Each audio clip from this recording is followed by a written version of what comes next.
Hi, this is Aaron with Access Property Management. This video is going to talk about two commonly asked questions we get from owners and cover some topics that come up quite often with everyone. The first one being, how do we set rental rates for our listings? And the second being, do we allow our clients to set rental rates for listings? So before we get into the questions themselves, I think it's important to have a quick discussion about market rent, what market rent is and what it is not. Market rent is not a product of your expenses. If you add up all your expenses on your home, usually mortgage, taxes, insurance, maintenance, management fees if you have a property manager, if you add up those numbers and then add in, say, a profit amount, that is not a market rent number. That is a projection that you can use to plan to make a decision on whether or not it is a good idea to rent your house, but that is not market rent. The other misconception are basing your market rent on listed properties. Now this will probably get you close to market rent, but a listing is not market rent. Just like when a realtor sells a property or lists your house for sale, they're going to pull comps of sold properties, not properties that are currently listed for sale that have not sold. We do the same thing with market rents. The last thing you want to be careful of is getting a rental estimate from somebody who does not rent houses. This happens a lot when you're buying a house. A realtor may make a comment in passing saying this house should rent for X dollars.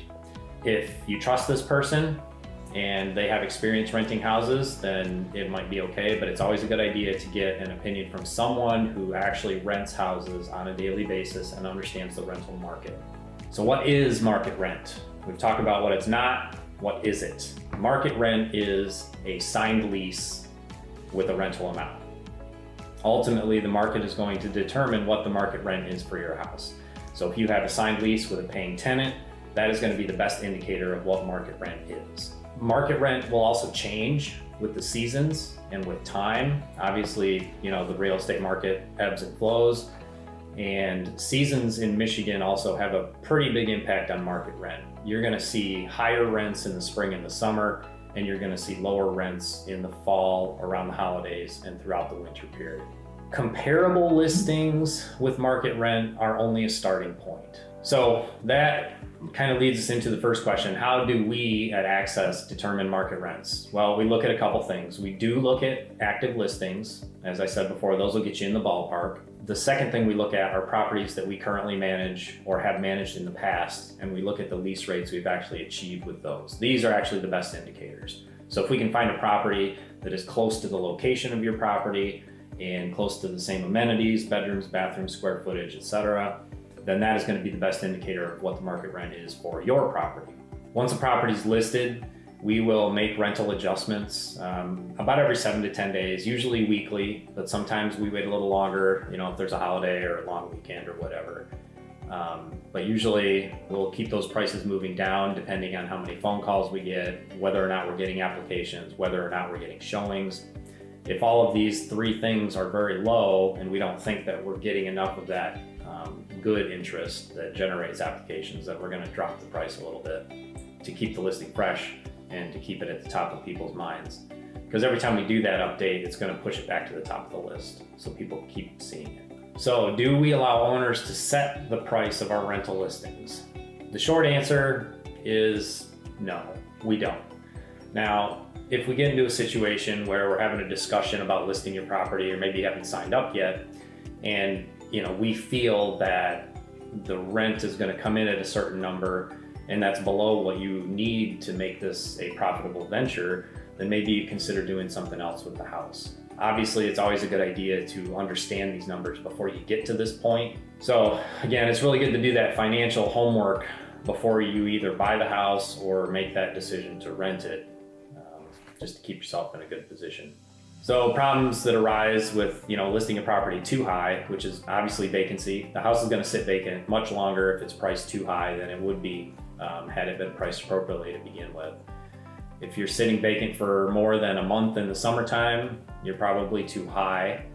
If you're sitting vacant for maybe more than 45 days to 60 days in the winter, you're probably priced too high, but winter's a wild card. It's kind of a poor example to use, but you can use it. Like I said, the rental prices in the wintertime in Michigan are going to be lower than they are in the summer. So it is to be expected a little bit in the winter. The other problem you run into with listings that are priced too high is online scammers. They know the rental rates, and even if you have a property that's priced appropriately and it's been in the market for a little bit, scammers will pick it up and they'll advertise it, they'll put up a fake ad and cut the price in half, and that just creates another layer of confusion and difficulty that we have to work through as a property manager in order to keep your property safe, for one, and then keep the listing fresh for actual true leads for the property and not people that are looking at this scam. And of course, we don't want to have a bad image where we have vacant units sitting on the market for long periods of time because we are not allowed to do our job in renting the house at a market rent. If we allow the listings to be way over market, they'll sit vacant. People are looking at us saying, why aren't you leasing properties? Well, if we're not allowed to follow our processes and price these properties appropriately, then what do you think is going to happen? I mean, they're going to sit and people are going to look at us and say we can't lease anything. So we don't want that to happen. You don't want to have a vacant property. So we're going to follow our procedure. We're going to look at market rents. We're going to look at everything we need to look at in order to give you the highest market rent that we can get. So the biggest takeaway of all this is understanding what is market rent, understanding what's not market rent, so when that number comes across your desk, you can recognize it. And also just understanding that the market will set the rental rate for your house. So I hope this video was helpful. I hope it answered questions that you have, and I hope that even if you're not going to hire a property manager, that you can take this information and put it to use for yourself. If you want to reach out to us, we have a contact form on our website. We're very responsive. We do hope to talk to you. So thanks for watching.